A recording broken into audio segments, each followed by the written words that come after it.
Well, it's now more than 2 months since Britain voted to leave the EU. Although the formal process of leaving will take years, it's already brought changes for many of us.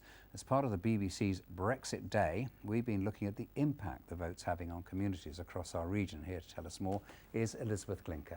Hello. Well, what a difference a couple of months makes, Nick. And it all happened in a bit of a whirl, didn't it? The stock market fell, it rose again. We had political resignations, rows, and eventually even a new Prime Minister who's already fending off Brexit speculation at the G20 summit. And of course, the vote's already making a difference to people here. Our political reporters have a roundup of the big issues where you are, starting with Joanne Gallagher in Shropshire. I've been speaking to a Shropshire company which makes parts for cars and washing machines. They export to Europe and say business is stable. A company director told me he didn't want Britain to leave the EU. But we are, so now he wants the details. Over to Matthew Bone for the picture in Herefordshire and Worcestershire. Well, rural areas in Herefordshire and Worcestershire voted predominantly to leave the European Union, but not all of our farmers are happy.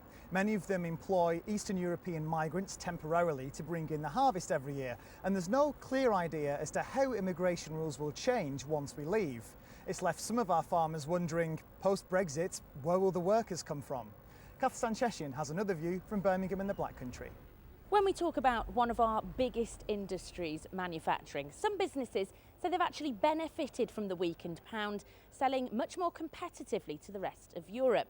But there are big concerns here too about access to skilled migrant workers, with the local talent pool being just too shallow. Let's cross now to our BBC Stoke political reporter, James Boville. While Stoke-on-Trent's pottery industry tries to hammer out a post-Brexit deal, local MPs are worried that EU money for regeneration projects like this one of Stoke-on-Trent city centre could also be under threat. The Chancellor says £150 million allocated to the region will still be honoured. What happens after that, of course, is far less certain. Over now to Moira Rawlings, who can give us the picture in Coventry and Warwickshire. Here in Coventry and Warwickshire, the land of JLR and Shakespeare, the main issues have been around business and the economy, with some exporters reporting an increase in sales, but others saying they remain concerned about the future. It's not yet clear what the impact will be on tourism, but with a lower exchange rate, it seems that visitors to Stratford could increase in what is the 400th anniversary of the death of William Shakespeare. A quick tour of the region with our political reporters there. Now, you may remember about a month ago we revealed our 25 Brexit families. They're made up of businesses and individuals who are going to be following over the next 2 years to see how they're affected by Brexit. And we thought it was about time to get an update. So here's how some of them have been getting on. Ricardo Blake runs a Caribbean takeaway in Winson Green in Birmingham. He's the father of two, a businessman, and in the run-up to the referendum, he was persuaded that a vote to leave was the best option, a decision he's now regretting. At the time, everybody just thought, back their own Britain, take back Britain, take back their country. And it don't go like that. Eggs are gone up, flour's gone up, oil's gone up. It's crazy.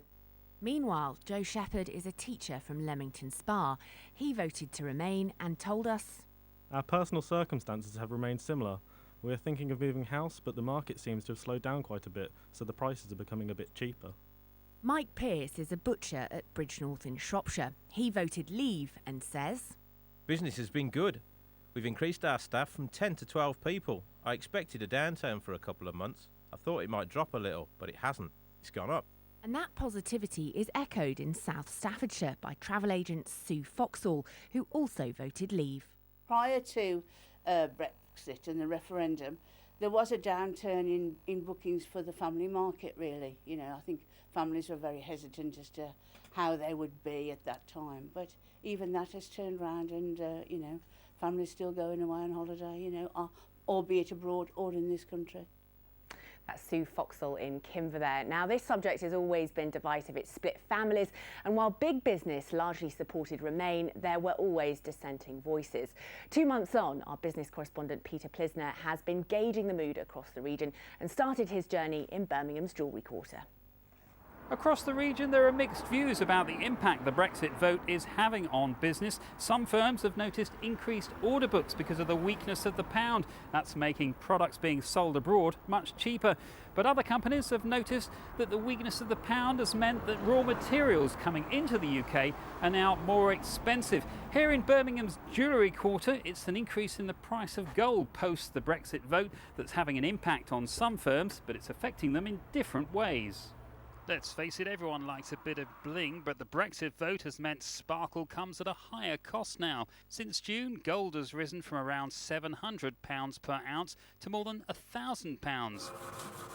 What makes things worse is that it's bought in dollars, and the pound's weakness has meant a double whammy for this family-run jeweller. Whilst, you know, we're seeing the kind of gold prices soaring, going quite high, diamonds going quite high, actually the most challenging factor of it all has actually been the weakness of the pound, which we found quite difficult. But the increase in the price of gold isn't bad news for everyone here in the jewellery quarter. In this shop, they've noticed an increasing number of people bringing in old jewellery, and that's helped increase their profits.